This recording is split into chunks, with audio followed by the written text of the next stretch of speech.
National geographic की team पहली बार एक ऐसे रिमोट आइलैंड पे डॉक्यूमेंट्री बनाने जा रही थी जहां से कोई भी जिंदा वापस लौट कर नहीं आता। जब वो लोग साहिल के करीब पहुंचे तो आइलैंड के जंगल में से कुछ अजीबोगरीब नंगे तड़ंगे लोग नमूदार हुए और उन्होंने नेशनल जियोग्राफिक की शिप पर तीरों की बारिश कर डाली। इस हमले में डायरेक्टर की टांग जख्मी हो गई और वो उल्टे पांव वापस भागने पर मजबूर हो गए। ये आइलैंड कौन सा है और इतनी जदीद टेक्नोलॉजी के बावजूद भी आज तक हम इंसान यहाँ क्यों नहीं जा पाते? नाजरीन, इंडिया के ईस्ट में करीब 1400 किलोमीटर दूर अंडमान आइलैंड्स मौजूद हैं। ये इंडियन टेरिटरी का ही हिस्सा है जहाँ पर कई छोटे बड़े गांव मौजूद हैं। मैप पर देखा जाए तो अंडमान आइलैंड्स में सबसे ज्यादा आबादी वाला शहर पोर्ट ब्लेयर नजर आता है, जहाँ पर एयरपोर्ट भी मौजूद है। ये एयरपोर्ट ही है जो अंडमान आइलैंड्स को पूरी दुनिया से कनेक्ट करने में बहुत इम्पोर्टेंट पार्ट प्ले करता है। रोजाना दुनिया भर के जहाज यहाँ लैंड करते हैं। लेकिन हैरत की बात यह है कि इतनी चहल पहल वाले शहर से सिर्फ 50 किलोमीटर दूर एक ऐसा आइलैंड है जहाँ इंसानों की वो सिविलाइजेशन बसती है जिन्होंने अपनी अलग दुनिया बसा रखी है।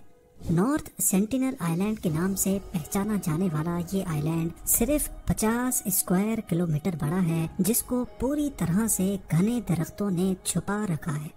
यही वजह है कि ना ही सैटेलाइट और ना ही किसी ड्रोन से इसके अंदर देखा जा सकता है।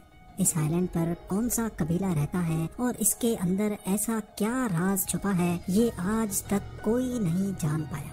हिस्ट्री में कई बार यहाँ जाने की कोशिश की जा चुकी है, लेकिन ये कबीला किसी भी आउटसाइडर को किसी सूरत बर्दाश्त नहीं करता। ये लोग तैश में आ जाते हैं, तीर बरसाते हैं और जान लेना तो इनके लिए कोई मायने ही नहीं रखता। ऐसा माना जाता है कि इन्होंने दुनिया के अंदर दुनिया बसा रखी है, जहाँ ये हजारों सालों से रहते आए हैं। पोर्ट ब्लेयर की मॉडर्न सिटी से सिर्फ 50 किलोमीटर दूर इस आइलैंड पे आज भी शायद स्टोन एज चल रही है। लेकिन आखिर ऐसा क्यों है? ये लोग बाहर की दुनिया से कोई राब्ता क्यों रखना नहीं चाहते? ये सब समझने के लिए हमें नॉर्थ सेंटिनल आइलैंड के इतिहास में झांकना पड़ेगा। सदियों से ये माना जा रहा है कि नॉर्थ सेंटिनल आइलैंड्स पे रहने वाला कबीला ह्यूमन सिविलाइजेशन का वो ग्रोह है जो हमसे किसी दौर में बिछड़ गया था। 26,000 साल पहले समंदर का लेवल बहुत कम हुआ करता था। तब ये आइलैंड नहीं बल्कि एशियन कॉन्टिनेंट का हिस्सा हुआ करता था। ग्लोबल वार्मिंग की वजह से समंदरों का लेवल बढ़ता गया और तभी अंडमान और नॉर्थ सेंटिनल का ताल्लुक हमारी दुनिया से खत्म हो गया और वो एक आइलैंड बनकर रह गए। इसके बाद दुनिया एक के बाद एक तरक्की करती गई, लेकिन इन आइलैंड्स पे रहने वाले लोगों के लिए यही इनकी दुनिया थी। हमें तो इनकी दुनिया के बारे में तब मालूम पड़ा जब ईयर 1789 में एक ब्रिटिश शिप अंडमान आइलैंड्स पे आ पहुंची। लेकिन उन्होंने नॉर्थ सेंटिनल आइलैंड्स को विजिट नहीं किया क्योंकि ये एक छोटा सा आइलैंड है और शायद उनकी नजर में इसकी कोई स्ट्रेटेजिक वैल्यू नहीं थी, एटलीस्ट अगले 78 सालों तक।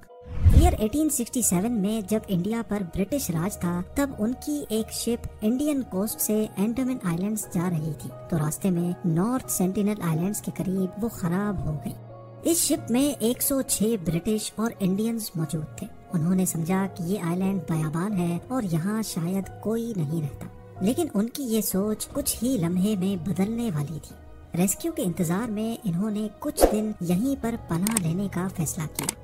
तीसरे दिन आइलैंड पे छुपे कबीले ने इन पर तीरों से हमला कर दिया। कई लोग मारे गए और कई को रॉयल नेवी ने रेस्क्यू कर लिया। नॉर्थ सेंटिनल आइलैंड्स के साथ ये दुनिया का पहला कांटेक्ट था जो खून खराबे पे आकर खत्म हुआ था। अगले 13 सालों तक किसी ने भी वापस यहाँ लौटने की हिम्मत नहीं की।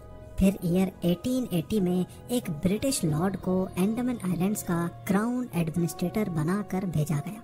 इनका नाम मॉरिस विडाल पोर्टमैन था और इन्होंने नॉर्थ सेंटिनल आइलैंड पे जाने का फैसला किया क्योंकि पोर्टमैन वो सारा एरिया खुद देखना चाहते थे जिसके वो क्राउन एडमिनिस्ट्रेटर बनकर आए थे। उनका प्लान था कि वो कबीले के चंद लोगों को किडनैप करके उनको अंडमान आइलैंड्स लेकर आएंगे। उनका ठीक से ख्याल रखेंगे और फिर एक अच्छे पैगाम के साथ, अच्छे मैसेज के साथ उनको वापस भेजेंगे। शायद इससे वो खोए हुए कबीले से अच्छा कांटेक्ट बना सकें, उनको ये एहसास दिला सकें कि वो भी हमारी तरह के ही इंसान हैं।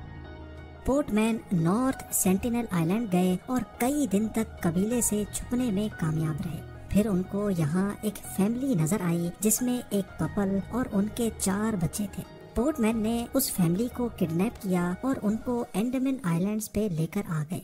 नॉर्थ सेंटिनल आइलैंड की हिस्ट्री में पहली बार इनका बाहर की दुनिया से कांटेक्ट हुआ था। दुनिया में फैली कई बीमारियां इनकी बॉडी के लिए बिल्कुल नई थी। बड़ी एज वाला कपल इन बीमारियों की लपेट में आ गया और जिंदगी की बाजी हार गया। क्राउन एडमिनिस्ट्रेटर पोर्टमैन को बड़ा अफसोस हुआ क्योंकि उसको अपना प्लान फेल होता दिखाई दे रहा था।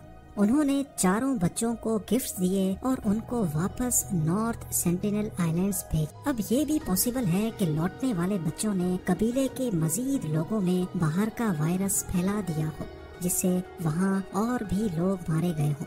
और ये भी हो सकता है कि उन्होंने अपने माँ बाप की मौत का जिम्मेदार हमें ठहरा दिया हो। लेकिन उस दिन के बाद से नॉर्थ सेंटिनल के इस कबीले का बाहर की दुनिया पर गुस्सा मजीद बढ़ गया।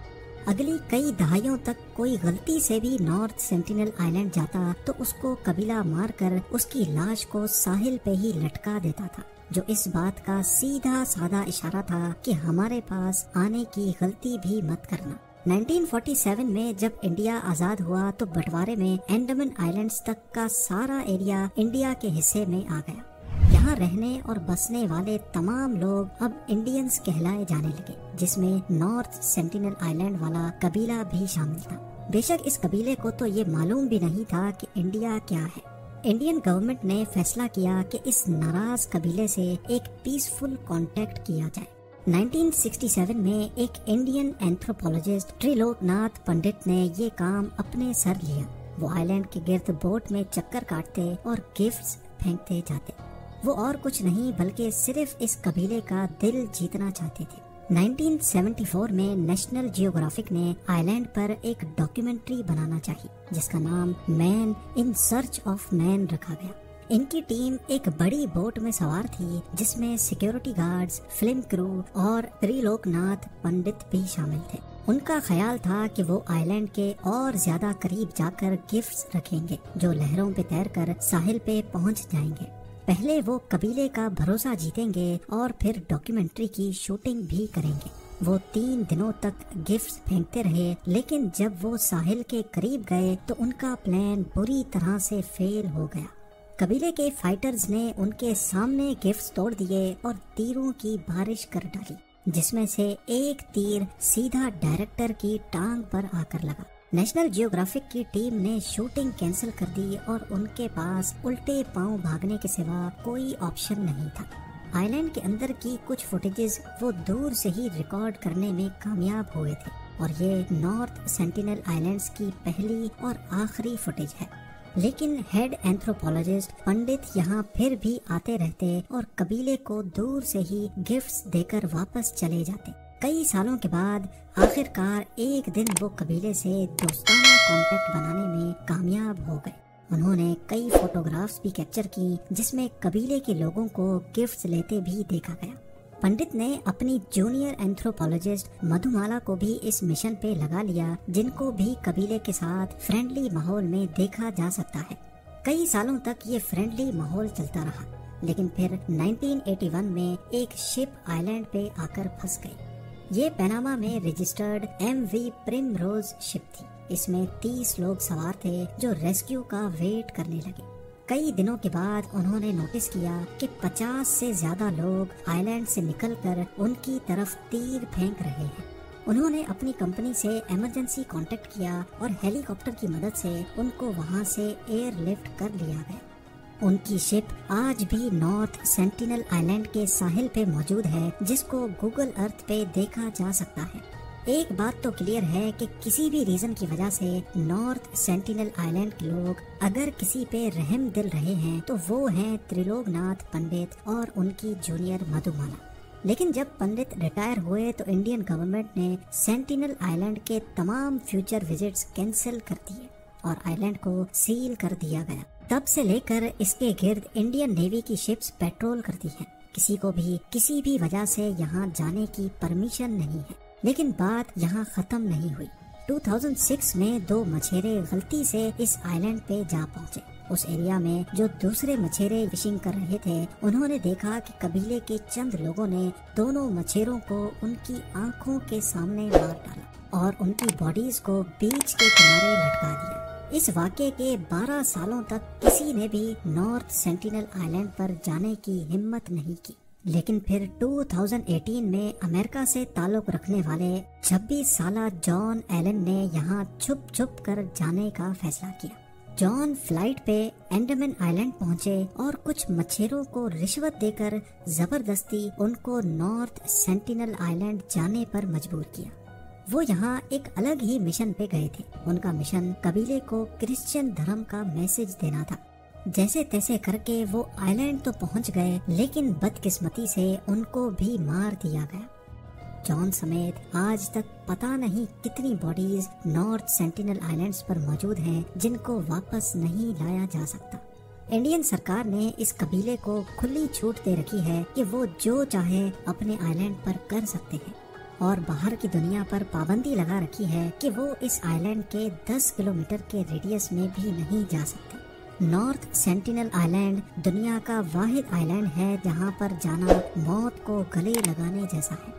यहाँ रहने वाले लोग वाकई अकेले रहना चाहते हैं, या फिर ये लोग अपने आइलैंड पर मौजूद किसी बहुत बड़े राज को हमसे छुपा रहे हैं। ये आज तक एक मिस्ट्री बनी हुई है।